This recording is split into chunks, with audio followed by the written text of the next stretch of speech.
This is Racelets INDYCAR Podcast. Here are your hosts, Fred and Sydney. Hey, what's up, everybody? Thank you for tuning in to another episode of Racelets INDYCAR Podcast. I am Fred. And I'm Sydney. And we've got a big show for you guys today here. Yep. And episode 14 now. 14. Yeah, these shows are going to be coming. They're going to be ripping through now every as we get week, to the end of the season. Shows every week for the remainder of August and the first week of September. So excited about that. Sydney, what are we going to be talking about on today's show? We have a lot to talk about. Yeah. We have to recap Portland. Yes. We have to preview the new street race. Markham. In Markham. Yep, that's coming up this weekend. And we can talk about phase 1 of the 2027 Oh, yes. schedule. I marked it on the calendar in Sharpie in the biggest writing I can for my wife. Amy, I know you're going to be watching this and you're going to kill me, but I'm marking it on the calendar. We already talked about it last night, so don't tell me we didn't already discuss when it's going to happen. She always seems to have a promo, work weekend. That's the retail life. Yeah. Is she can't get this Long Beach weekend off, but this week or this coming year, It will be. It's already on the calendar. There's no turning back. No. About that. I'm excited to preview, the upcoming phase 1 of the calendar, which is it's crazy that's already out. Like, I know. Part of it's already out. I wish it just started earlier, like it was right? From 5 months and 6 months in the off season to only a 3-month break would have been cool. I know. But without further ado, thank you everybody again for tuning in. And Sydney, how can everybody find us here at Racelets? Yeah, like, subscribe, follow on everything. X, Instagram, TikTok, YouTube. I think I got everything. Yes. I think. And if you're just now watching for the first time on YouTube or you caught a clip of it on Instagram or something like that, please like the video and subscribe to the channel. We're trying to bring really good content to everybody out there, especially as the end of the season goes, trying to get more drivers in for interviews. Yeah. And, going to have a nice grand finale I know. of the season. Sydney and I will be going up to Laguna Seca for the IndyCar and IndyNXT season finale. It's really exciting. It's going to be so exciting. About that. Again, Sydney, as well, your promo code for Java House. Use SydneyBow10 and go to javahouse.com to save 10% off your next order. Yes. I actually just ordered the mango black tea. I've never tried it, so I'm excited. Mango black tea? Yeah, that sounds really refreshing. Have we sampled it before? I have never sampled it, no. Oh. So I'm excited. That does sound good. I like the sound of that. I agree. But without further ado, and like we have been the last few episodes, we like to start with IndyNXT, and we're going to pay our attention to that to kick off the show here, where Alessandro de Tullio delivered a commanding flag-to-flag performance for AJ Foyt Racing, and in doing so, also capturing his eighth pole of the season. No surprise. Right. And he's actually 1 pole away from tying Palou Award with the IndyNXT record of 9 poles. They've got 3 races remaining. They do not race coming this here weekend at Markham or in DC, but they will be racing Milwaukee. In Milwaukee, a doubleheader there. No doubleheader. No doubleheader. Doubleheader for IndyCar, but not for next. And then finishing with a doubleheader at Laguna Seca. I'm sorry, I correct myself. But yes, Sid, tell us a little bit about de Tullio's performance. Yeah, led all 35 laps, kept it smooth. Mm-hmm. Kept Lockie Hughes behind him the whole time. Yeah. Lockie really didn't have a chance to get to pass him. Maybe a little bit on the first restart, or the only restart we had actually. It was a pretty clean race. A very clean race. Similar to what we saw in the IndyCar as well. Yeah, And he finished and crossed the finishing line with a lead of 2 seconds. Almost 2.2 seconds. Yeah. Over Lockie Hughes. So de Tullio has been just incredibly quick. Yes. In qualifying, like you said, Portland marked his 8th pole of the season. And, putting him, like you said, only 1 away from the IndyNXT season record of Palou Award. Now, that's big company. And this is a guy who, had he had some better finishes to some of these races in which he started, he may be leading in the IndyNXT Championship. Yeah. He's still not even in the top 5 at this point, but he does have 3 races remaining to try and catch Pato O'Ward for that 9th. And, he'll probably do it. Yeah, absolutely. So, like we mentioned, after he's had several, missed opportunities to convert on some of those races, but he didn't fail. No, he did not fail here this weekend. No, it was incredible. And you know who else finished on the podium? Who? This weekend? Max Taylor? Finally. Yes, Max Taylor. Max, maybe we brought you some of the good juju after joining us here at Racelets. Yeah, a 3rd place finish. That's amazing. Pretty good. His last one being 2nd race of Indy GP. So it's been a while. Yeah, that was really great to see Max. And then Lockie Hughes. With Andretti double podium in 2nd there. But let's get back to de Tullio again. I mean, he's so strong. He was so strong at the beginning of the race, especially at Portland, turn 1. That opening chicane. And Hughes used the draft to try to get around him. And it looked like he had the inside, but Alessandro, was able to grind it out without making any contact. And that's the race's only contact and caution came out on lap 3. Sid, what happened in that one? Yeah, so lap 3, Carson Eder just spun in turn 12 and hit the pit wall. That was it. So he didn't hit anyone else, just himself.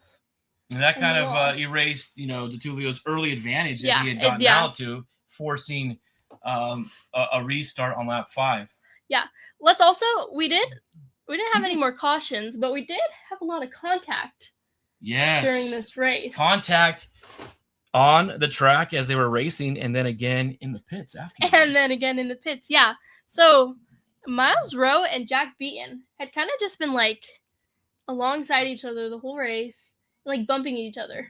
It was good. It was good hard racing. There was one point Jack was almost completely on top of Miles Rowe's car. It's crazy. Yeah, but that wasn't even the action between them two in the pits after the race. Who was that? No, that was Jack Beaton and Nicholas Staddy. What? Yeah, because you saw Staddy holding up Lockie Hughes and Max Taylor because he was a lapped car, but it goes along with the IndyCar rule of if you're not a lap down from everyone in the field, then you don't have a blue flag and you don't have to move out of the way. So yeah, he just kind of held up Jack Beaton and he was upset. Yeah, I understand. And you know what? He went up to him in the pit and kind of, grabbed his. You know what that reminds me of? His racing suit. That one, Detroit of 24? I don't think it was last year. Not last year. When Santino Ferrucci just went up to Kyle Kirkwood and was just yelled at him. That's right. I thought you were going to bring up a Grosjean type of moment, but yes, you're absolutely right with that one. I think you're right. I think it was Detroit. Yeah, I think it was. Yeah, I think it was Ferrucci and Kirkwood. Damn, Cindy, you have such a good memory. I can't believe that. So Lockie Hughes comes in 2nd, Taylor 3rd, Timmy Kuharczyk, a good finish there for him, finishing in 4th. Jacob Abel, who this was his first IndyNXT race since 2024. Yeah. And he finished 5th. Starts 5th, finishes 5th. So very consistent weekend. Job for him there. You know who did not? The 2 drivers who didn't really have that great of a weekend? Nikita Johnson and Enzo Fittipaldi. Well, yeah, we'll talk about them here in just a second, Cindy, when we get into the current championship standings. Yeah. Lockie Hughes, like you mentioned, again, finishing 2nd, keeping de Tullio honest throughout the entire afternoon. Losing by 2.2 seconds when it was all said and done. But how about your boy Max Taylor? What can you say about him? I know, that was great. I think maybe if it went 10 more laps, he could have got Lockie. He was just a little bit faster. He had to come through the field again in this race. A little bit. Didn't he have to make a couple of passes? He started 3rd. Oh, maybe I'm thinking the race previous, so I'm sorry. He started 3rd. I thought he had fallen back and then was able to get himself back into 3rd, but I could be wrong. But it was a great race. Yeah. He stayed within striking distance of Lockie Hughes. They got really close. They did get really close. At one point, I think it was down to just a couple of tenths of a second. Yeah. Towards the end. Lockie Hughes, was that was the thing, because could Max really attack Lockie, because he was also trying to hold off Kuharczyk, who was in fourth. So that kind of puts I know they were like definitely battling it out for sure. Yeah, it kind of put him in a bad situation there. But Andretti, finishing 1 and 2, I think 2 and 3. 2 and 3, yes. But a double podium, 2 and 3, which is double good. podium. Now, yeah. Max now sits 4th in the championship still, but he increases to only 80 points down instead of 90. So he gets that 10 points, which is good. That is really good. Down below are the current standings in the championship. Nikita Johnson came into Portland with a 1-point advantage. Over Enzo He leaves Fittipaldi. Portland down by 1 point to Enzo. Yeah. That's crazy. Both guys, not a strong race. No. And in doing so, with the other guys, like you mentioned, Kuharczyk moves up to 18 points down. Yep. Max Taylor moves, I think he was 91 points down. He's now up to 80. Yeah. And then Lockie Hughes is now within 100 at 90 points down for the top 5 right there. Going back to Timmy Kuharczyk, who finished 4th, Jacob Abel 5th. What do you think about him so far this season and what he's been able to do, I think racing here in the United States? Yeah, I think it's been incredible. He's shown so much improvement from the first race at St. Pete, from having never driven any of these courses before, especially on ovals. Yeah. Coming from driving in Europe to now these, he's been a really good season. Finish up real quick on the race at Portland. There were 140. It was a track record of passes. Oh my God, that's a lot. In this race. That's impressive for Portland. There were 97 passes for position as well. So this race, only being 35 laps, produced record numbers in terms of on-track passes for IndyNXT. And that series just continues to impress. Yeah, and now they go to an does. oval before the double at Laguna to end the season. So, again, let's talk quickly now about the next championship, Sydney. Yeah. So the championship battle is really close. It is very close, like we just talked about. 1 point. So do you think that it's down to the top 3? Or do you think Max has a chance? Because we've rooted for Max. He's been on the show here with Racelets.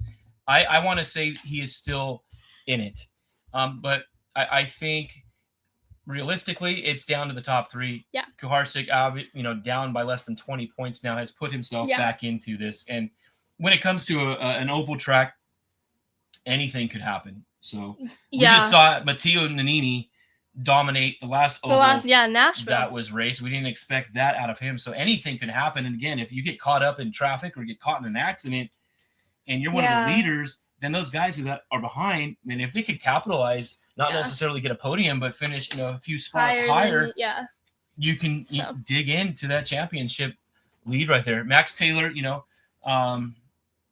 he continues to show a lot of maturity. And I think as the season has gone on for him, it's been quite evident of that.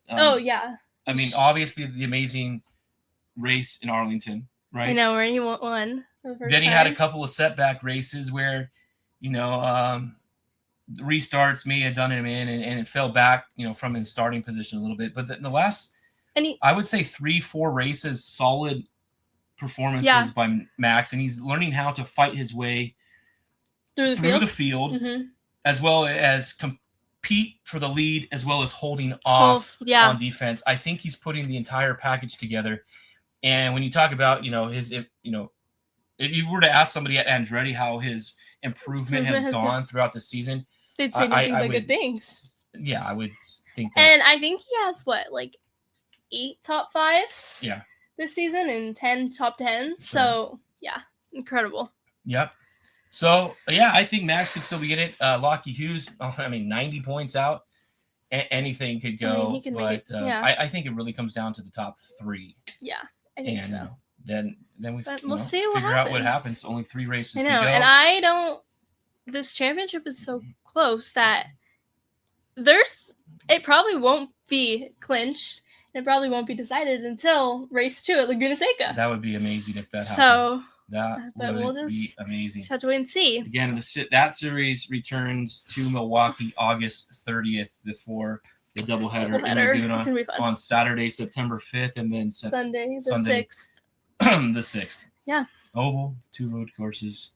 Championship is anybody's to own. I love it. This has been a really incredible season. Last year, Dennis Hauger kind of had a good, stranglehold on the field and, clinched his championship early. I don't think that's going to be the case this year. I'm really excited about, how everything. I know. I'm excited for the rest of the season. With that. 3 races to go. We'll see what happens. 15 minutes already. We've been talking just IndyNXT. That's how awesome this series has been, Sydney. You've been such a huge fan of it. I know. And have followed so closely. It's incredible, just how much you've kept up. Yeah. Every day. I come to you for the answers and stuff like that. So it's awesome. But without further ado, again, let's talk. Alex Palou. Portland. Alex Palou dominates once again. Yes, he does. Yeah. Back-to-back wins now for Alex. 6 on the season. Palou started second in this race, but beaten out by, I think it was 12 thousandths of a second. I think the top 3. By Felix Rosenqvist on that. He goes to lead 60 of the 110 laps. That's 2 races this season where Felix Rosenqvist has started on pole and Alex Palou has won. Yes. We saw it at Long Beach. Yes, we did. And we saw it this past weekend in Portland. A pit under yellow. Yeah, a pit. Determined both. That one. This time, Alex Palou goes 1 lap later than Felix Rosenqvist. And that strategy pays off. And, man, you got to be chomping at the bit, man. Felix robbed, really, of 2 2 races stolen from him by the great Alex Palou. Yeah. His 6th victory of the season. It was also his 3rd in Portland. His 3rd in Portland, yeah. And his 25th career in IndyCar. That's crazy. With like 100 and something races start. I think he has 100. Yeah. I think it was like 100, 101 because or something like that. And I think 50% of his races he's finished on podium. 52%. 52%. Yeah. There you go. That's crazy. Unfreaking the best believable. Average. Yeah. I think it is like record breaking, I think. Yeah, it was. Scrolling below are going to be the top 10 here. We'll get into it a little by little. Sydney, Felix Rosenqvist, talk to us a little bit more about Felix's weekend. Yeah, overall, I would say both. Well, Meyer-Shanks had a good weekend. Marcus Armstrong showed potential in both practices. Yes. Got to qualifying, not as much. And then the race, we don't even talk about it. But Felix Rosenqvist, started from pole, finished second. So good weekend from him. Will Power, also on the podium. Very good weekend for Will. He rounded out the podium with a 3rd place finish. I was really impressed this weekend by what Rinus VK I know. Did. What is his name? Waluigi. I love that they made him a hat. I should have put a picture of that I know. on here, but that was so perfect. I mean, the purple and everything like that. I know. You talk about a dude who's really come on, and this season, I already knew Rinus VK is a star in the making. Yeah. And every year he's just proven how much better he's gotten. Yeah. And now he's deserving of that ride. And I kind of want to think that he might go somewhere better next year. He will be going somewhere better. He's deserving of going somewhere better. Yeah. Is he deserving of getting the number 9 car? I don't know. I don't know. I've heard different things. What have you heard? I've heard that he'll stay at Juncos another year and then go to Aero.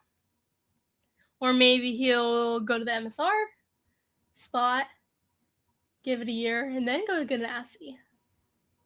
No, with Newgarden's coming up at the end of next year, right? I know. Maybe he goes over to Penske. We'll see. Who knows? I mean, he's got to be the most sought after. Obviously, Christian Lundgaard with his success as well. But I honestly think, based on, they're both so young too. Rinus is 23 and Christian is what? 25. 25. They're so young still. Yeah. They both, I just see have big careers ahead of them. Christian has had the finishes. He's gotten the wins. Yeah. Rinus VeeKay hasn't gotten there yet. But I think his overall body of work from what he's done, from where he started, and all the teams that he's been on throughout this process, not very good teams. No. But I think he's had the better finishes on consistently every track this season. The most, whereas Christian Lundgaard has been just road courses. Yeah, very consistent. So that's we'll see what happens with him. He finishes 4th. Kyle Kirkwood 5th. He battled his way through that race. All 3 Andretti's really had nice weekends. Yeah, all 3 Andretti's in the top 6. Marcus Ericsson finishes 6th. So really good weekends for Andretti. Alex's race was just another example, though, of why he and Barry Wanzer are just such a difficult combination to beat. I mean, during the first pit sequence, Palou, like we mentioned, already stayed out 1 lap longer than Felix did, and that overcut helped him. And then once Palou gained control, he really never gave it back, right? Yeah, and it's such a teamwork sport between Alex and the whole 10 group. And Barry was saying that no one could replace Alex Palou, so you can't be another Alex Palou. Right. You can't. But I love how after every race, Alex is always so quick to thank his team, teammates, the strategists, Ricky Davis, everybody that they've got over there. Yeah. There's so many. You very talk humble about, of him. They're like the Dodgers, right now. How great they are.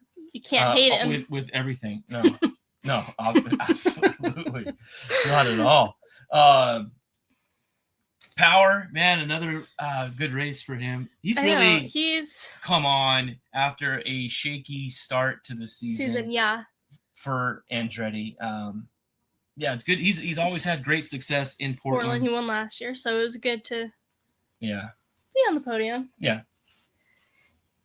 So even though 3rd was another encouraging result, it's his 2nd podium in 4 races. Yeah, his 3rd podium of the season as well. Yeah, so he's been on the uphill recently. Yeah, for sure. I think how this season started. Everybody at Andretti has done very well the second half of the season, and they are. I think they figured out their pits a little bit. They have. They really haven't had bad pit stops or anything that's really cost them at all in any of these races. And with Marcus Ericsson, signing again for 2027, that was announced last week. This team is starting to put the pieces in motion, and I think they have a really good chance to compete for 27 with, Chip Ganassi Racing next year, especially for a championship, because they're going to be losing, Scott Dixon. Yeah. Arrow's going to be tough with the lineup they've got, and Penske, obviously. So, but I think Andretti is just. I mean, they're just putting everything together, and they put out the best. Social media. I know.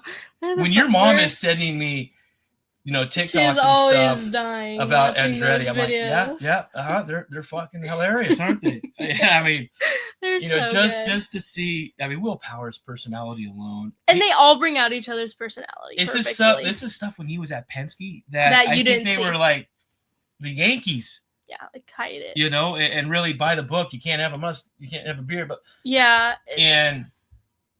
Now at Andretti, they're a lot more fun. Yeah. I think Kyle Kirkwood has had a tremendous say into what's going on over there. Oh, yeah. I think... He says he hates the social media, but does he really? You know what? But you know what? As of late, Kyle? He's really getting into it a little bit more. And speaking of Kyle, he finishes 5th. 5th, in the race. But that puts him in the 2nd. 2nd overall in the championship. So... let's go to the championship standings now. He still has a chance, I would say.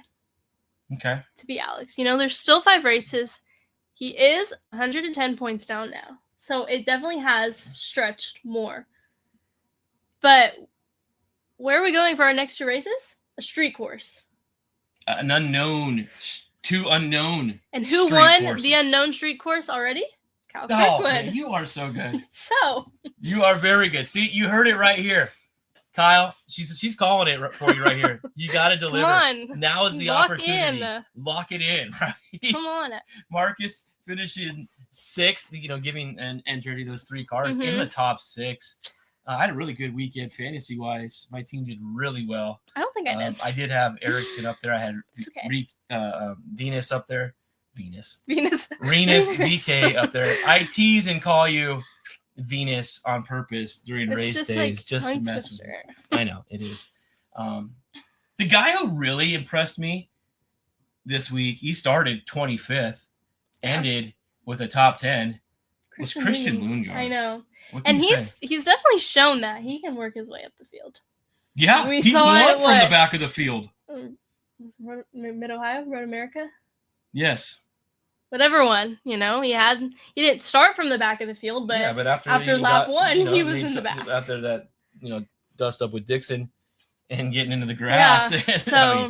Yeah. He was very fast. And I think, man, that he goes to Ganassi. I think he's the perfect fit there, unless they want him at MSR. I don't know. It would be just it would be a trade at that. But point. It would be a trade. But why? I don't know why he would go to MSR. I don't know. I would say he'd jump straight to Ganassi. The biggest key to Lundgaard in that race, though, he jumped 10 spots.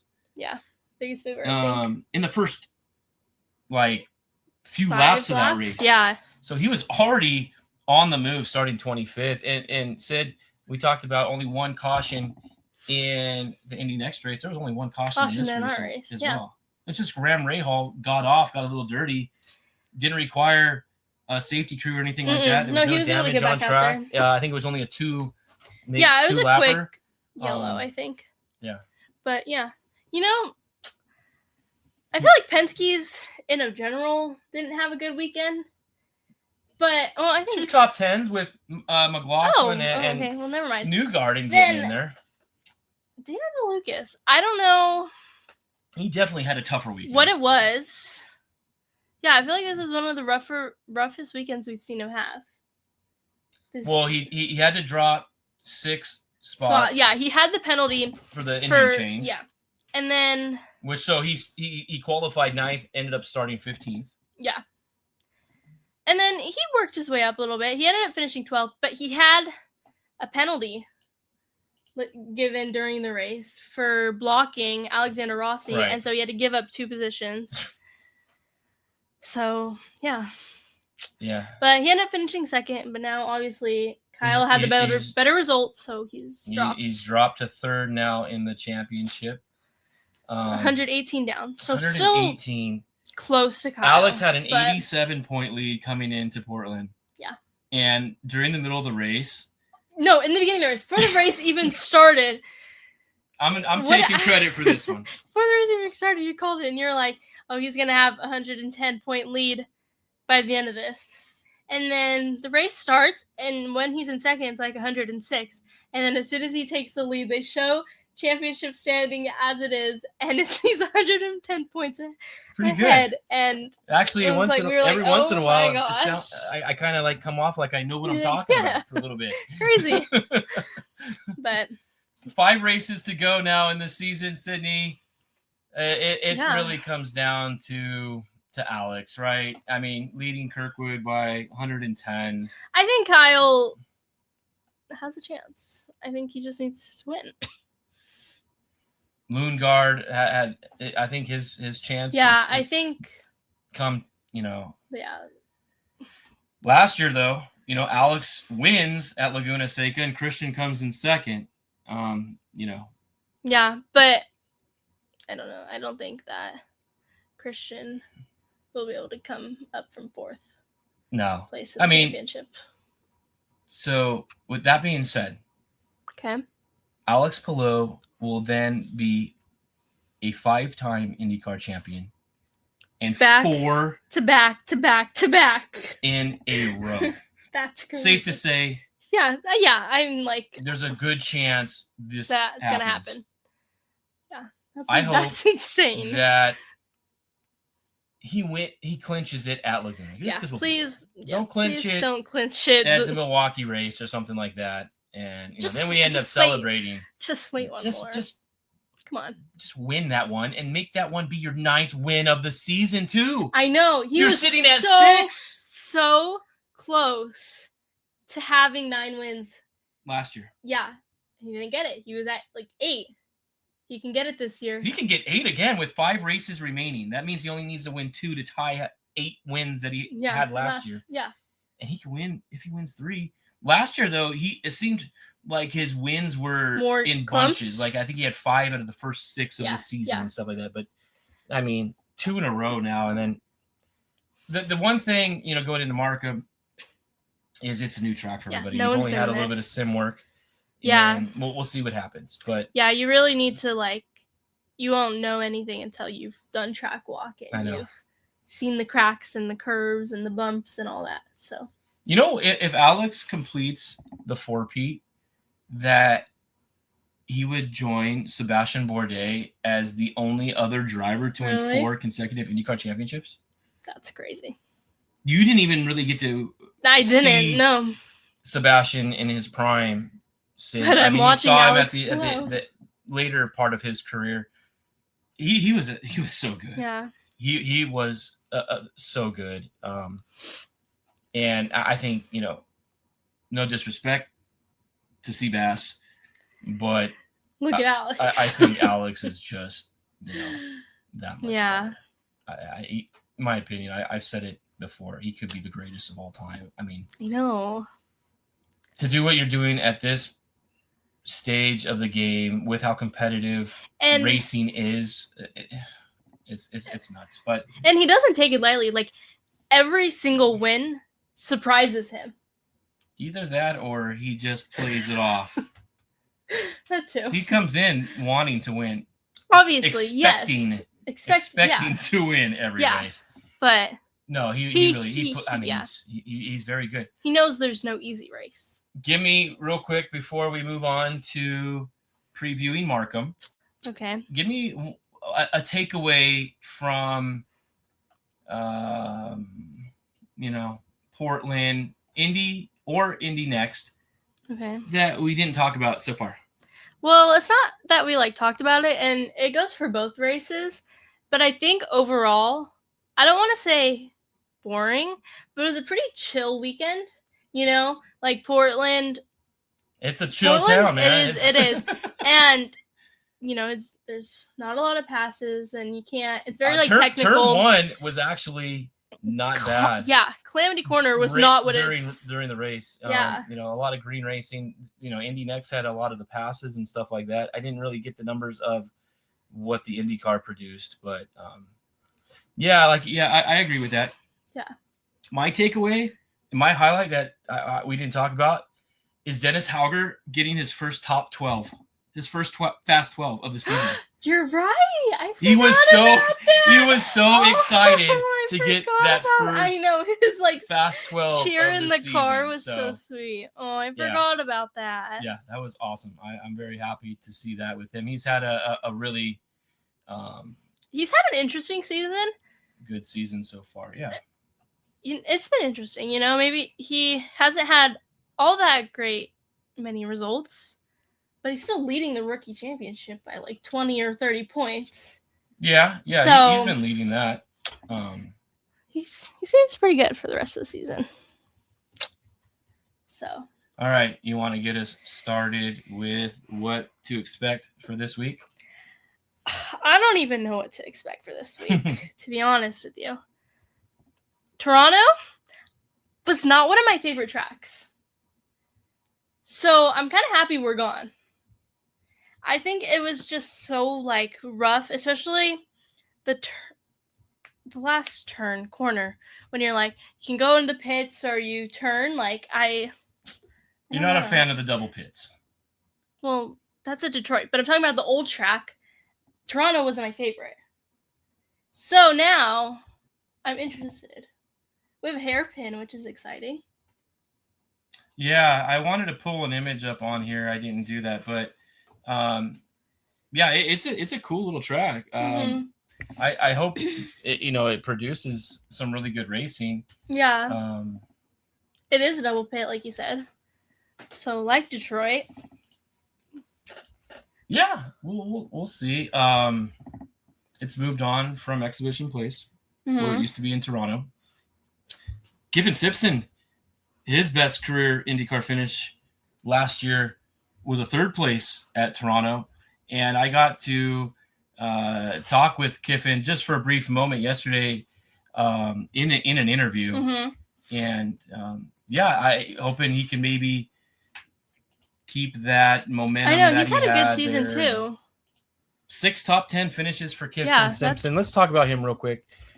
6 top 10s already this season. He had 6 last year. A few better finishes. He had a 3rd place finish and I think a 4th and a 5th. Yeah. His best finish this year, I think, is a 5th place. And, still 5 races to go, so he can eclipse with another top 10, the number he got last year. But really, in the interview, he said, he just wants to be consistent. Right. And I asked him, what it's been like being sandwiched in between 2 of the GOATs of IndyCar in Scott Dixon and Alex. And he had nothing but great things to say and just focused on all, really the experience that they have had. And Alex in a short time, but Scott over 20 years. Yeah. I mean, you to be able to pick your brain, to pick the brains of those guys. I mean, I think that's one of the greatest positions to be in for a driver, and how fortunate he has been. I hope this can lead to a lot of success. I know. For Kiff down the road. He's a really good kid to root for too. And after talking to him, I'm hoping that he can do good and take, what especially what Scotty Dixon has done over the past few years, and ingrain some of that into his brain so he can be better. Yeah, he's been teammates with 2 Indy 500. Yeah, that's what he said. The amount of the championships, they both have Indy 500 championships. Yeah, crazy. Really crazy. So yeah, I'm he has a good weekend. I hope that's really good for him. But again, the Ontario Honda Dealer Indy at Markham preview here.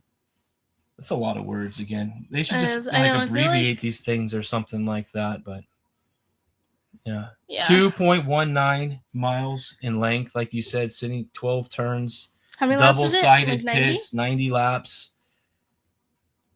Yeah. It brought all the bells and whistles. Yeah. Double pits. I'm not a fan of the double pits. I don't think I am either. I think I don't know. If you're trying especially when you're there. If you're trying to cover the race, I mean, you can only stay on one side, or is there like a bridge? Like I really don't know. No, it's a hot track. You can't go out there. You can't go from one side. I don't know. Maybe if you've been at any of the other ones, can you go from one? Yeah, like how is it at area Detroit? To the other? Please let us know. Or do you just what that split up? Was like theirs, but yeah, hairpin at turn 5. Yeah, should be exciting. Maybe get a couple wrecks or something like that. Sim work is going to help, but the drivers still need to learn the grip level. All the bumps on the track, where the braking zone, passing opportunities are going to be before Friday's practice. I think Friday's practice is going to be exciting because a lot of these guys are going to, try to maybe get in race mode. Yeah. And then obviously get, in mode for qualifying. And it's a street course. So we go back to qualifying. Where the past 6 is 1 car at a time. Damn, you have come up with so many things tonight, Sid.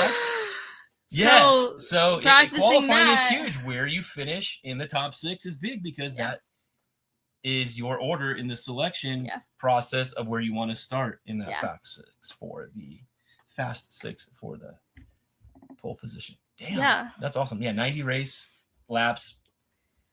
Just under 200 total miles, 197.1 to be exact. Practice is going to start on Friday at 3 Eastern, 12 here Pacific. And guess what? I am not going into work tomorrow, baby. So I get to watch this. You'll be at school, unfortunately. But then Saturday practice 2 will resume early, 10 a.m. Eastern, 7 a.m. Pacific qualifying. I think it's good that there's no IndyNXT because that'd be like a 5 a.m. practice. Yeah. So.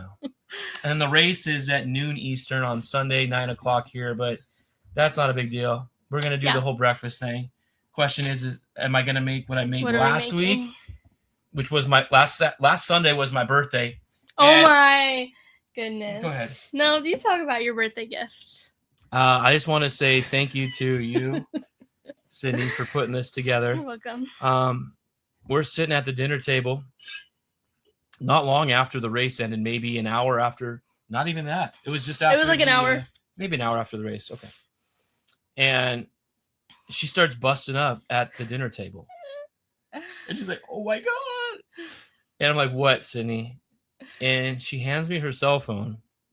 And I get a personalized birthday video greeting from the winner, Alex Palou himself and Ricky Davis. After he just won in Portland. Winning at Portland. And I like teared up. Like, it's bringing a tear to my eye again right now. Like, that was awesome that you went out of your way to do that. Thank you, Ricky Davis, and thank you, Alex, for pulling that off. That was was really cool.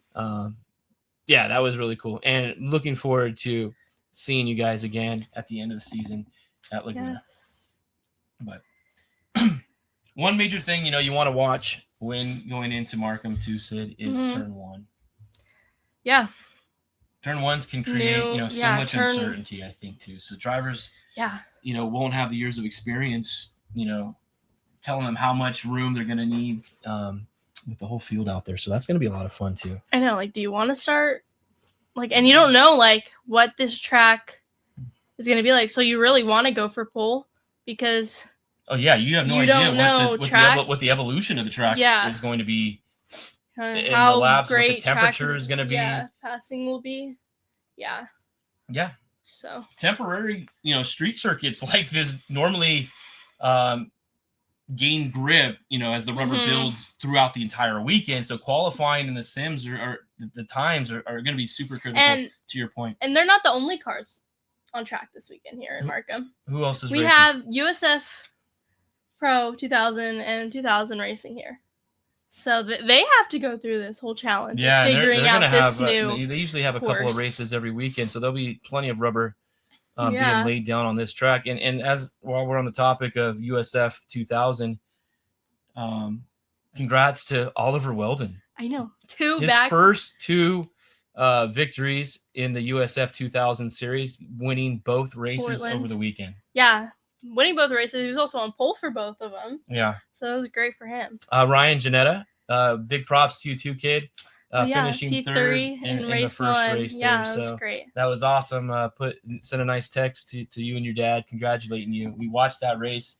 And if you have a chance, watch these races. They're a lot of fun. They are a lot of fun. They're on YouTube. They have they do a really good presentation with all the USF Pro, USF Pro 2000, all that good stuff. Yeah.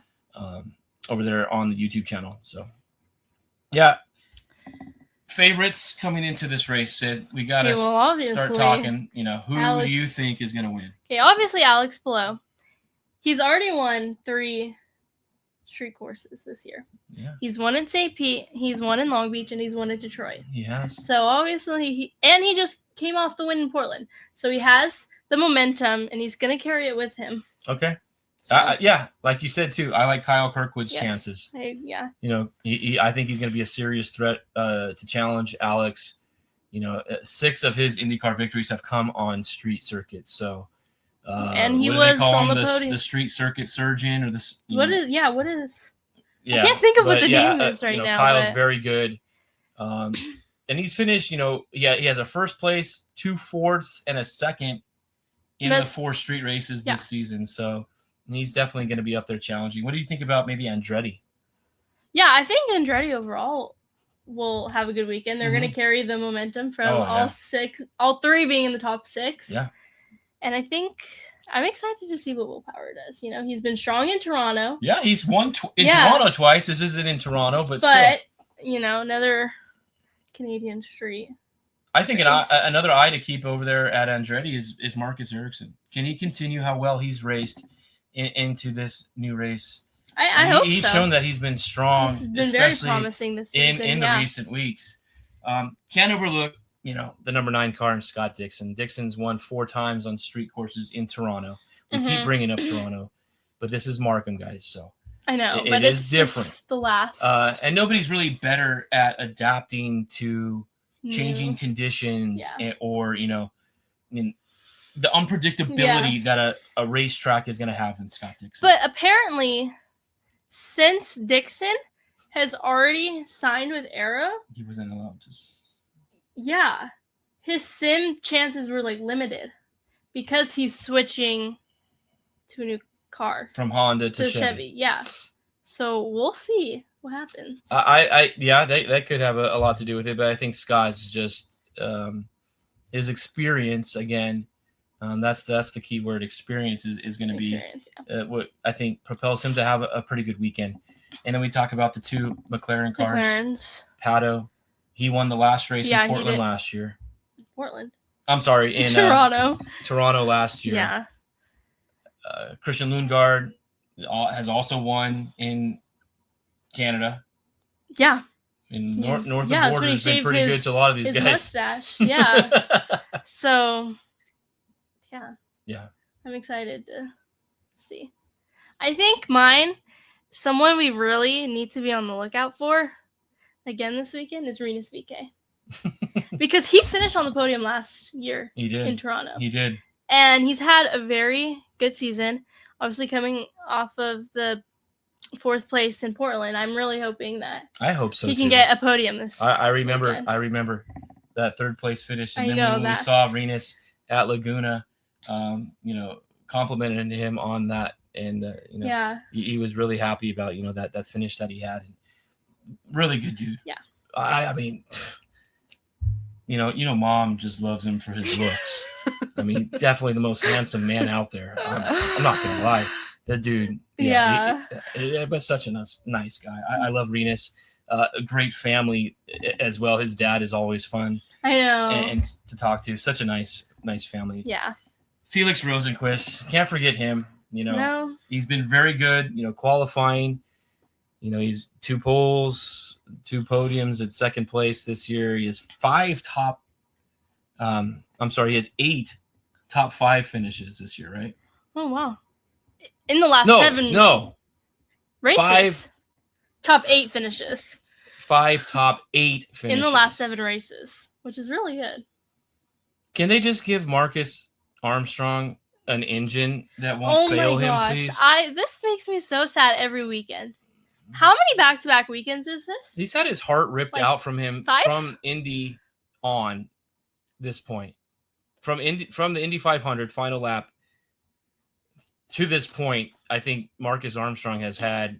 Maybe that's why he's switching cars next season, because his engine keeps dying. Will Buxton says it best. If he'd have no luck, what? If he didn't have bad luck, he'd have no luck at all. Right? So that's kind of how it's gone for Marcus Armstrong. Sad. But I think he could be a guy to keep an eye on as well. Didn't really even talk about the Penske's. Obviously, Scotty Mack, Joseph, David, all are always going to be finishing in the top 10, in the top 5. So we'll see what happens. I'm really looking into that. I know. I'm excited for this. I have a couple of race. A couple of questions though, going into this race here, Sydney. Yeah. Number 1, I think, is being how quickly will the drivers be able to learn this new circuit? Will they get it down by Friday? Yeah. Afternoon, by the end of P1. Practice, yeah. That's a great question. It will be determined. I think if you have a chance to watch Friday's practice, it could get pretty messy out there. I want to know, my question number 2 here. Will the turn the turn 5 hairpin? That's exciting. Is that going to become a passing zone, or is that going to become a trouble spot? Maybe a little bit of both. We'll see. But I'm really looking forward to that turn. That hairpin. I know. I love hairpins. I love the hairpin at Long Beach. And if you can sit there, I think it's grandstand 27 or 28. I don't know. That's the best because you get that hairpin turn right. I know, hairpin. Yeah. Okay, next. Do we think Kyle Kirkwood will stop Alex from winning his 5th street course of the season? I am going to say if anybody is going to do it, it is going to be Kyle Kirkwood. I think we could agree together that I think we can. This could be a good weekend for Kyle. Question number 4: Can Will Power and Andretti carry their Portland momentum into Markham? I hope so. We just talked about it just a few minutes ago. Yeah, I think they can, and I think Marcus Ericsson adds to that group, especially the momentum they've got going right now. I definitely see at least 2 of their cars finishing in the top 8. Yeah, I like that. You like that? Top 10 is I'm gonna say top 8. All 3 of them to finish in the top 8 would be great. Okay, number 5. Will an early caution in this race turn into fuel mileage and a strategy lottery? They always do. Right? I think so. Street race 2, you have to run 2 you sets have of alternates. Yeah. So tire strategy and DEG, fuel mileage consumption, and mapping that out. I think there's going to be multiple strategies, pit strategies, undercuts, overcuts. Yeah. I'm excited for this weekend's race know. because there's so much unpredictability. I think it's going to be a great one. So watch it, guys. It's going to be at 12 Eastern, 9 Pacific here on the West Coast. Now prediction time for Markham. Sid, who wins the inaugural Ontario Honda Dealers Indy at Markham? Okay, I'm going. Drum roll, please. Oh, drum roll. That's okay. Hold on. I think I have that. I think I could do that. Here we go. Drum roll for Sydney. Kyle Kirkwood. Wow. Thanks, Captain Obvious. Of course, I know. No, I think that's... Yeah. Okay, that's the obvious winner. Surprise contender and a reason. Surprise? Like Louis Foster. Oh! I don't know. I have a good feeling that's really about nice. him. Speaking of Louis Foster, real quick, can we just talk? I don't have the images pulled up, but look at the race liveries for this week. Oh my gosh, I know. We've got 3 red and black liveried cars. One of them with a little bit more like Canadian flags. Red and black. A couple of them with white, but 3 Canadian flags on them. In Graham Rahal and the 2 Meyer Shank cars. Yep. And then we've got 3 white and black liveries: Mick Schumacher, Louis Foster, and Marcus Ericsson. Yeah. So they're going to be tough. It's going to be hard to read. To tell them apart. Yeah. On track. That's why we need the digital displays on the cars. Yeah. When you have liveries that are similar in color there. My winner, man, gosh, I really don't know. I haven't really put a whole lot of thought into it. There's 2 guys who need to win more than anybody else. Oh my gosh. Graham Rahal is like 110 plus races without a win, I think it is. Scotty Mack is like second on that list with like 85 or something like that, or maybe not that. No, I thought it was like 30. But it's been like almost 3 years for Scotty. I'm gonna say Alex Palou wins the race. And I'm gonna say if there's a surprise guy, that it's gonna be Alexander Rossi. Oh, okay. Hopefully ECR has good week. I don't know. ECR's been bad. I was gonna say we'll see. Animal poop, but they've been bad, Cindy. Yeah, they have been bad, and it's unfortunate because they have the potential to be really good. They do. They have 2. They do. Very However, good drivers. Go back and watch that latest interview that Connor Daly did with somebody, and he had some choice words to say about his time at ECR. Oh, really? It's actually quite interesting. So it kind of explains maybe why some of these guys are doing that. But who knows? Anyways. Lastly here, we did have some news, some breaking news come out just today.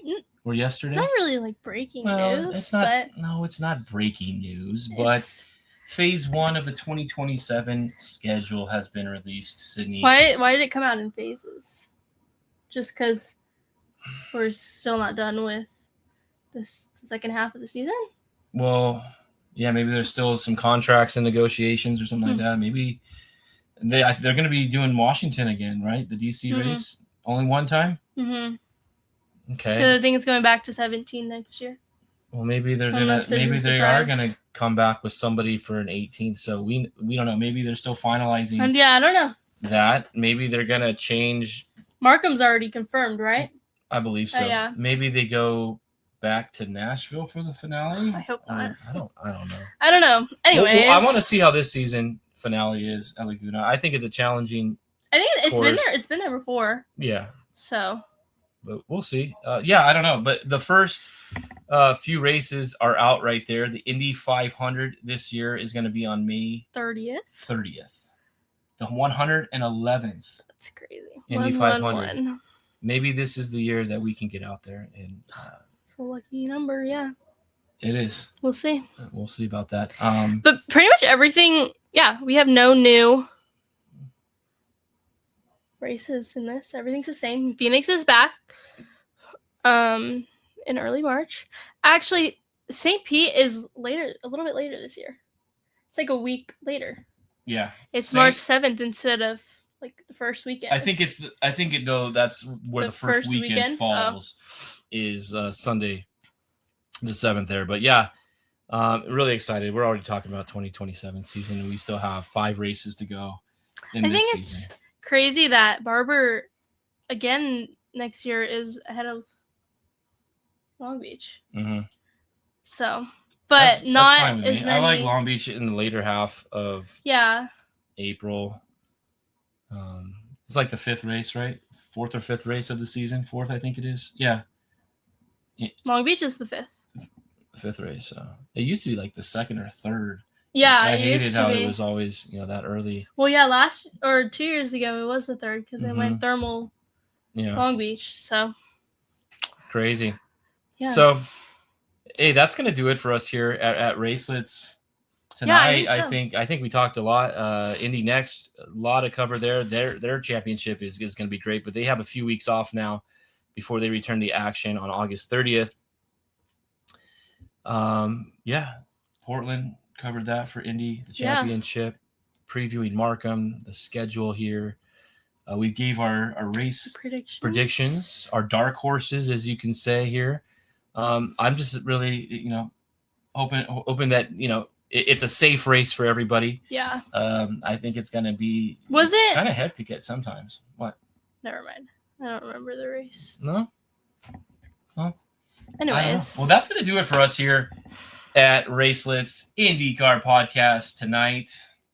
Yeah. And just another congratulations to Alex Palou and Chip Ganassi on that win in Portland. Yep. Congrats to Alessandro de Tullio on his IndyNXT win. Yeah.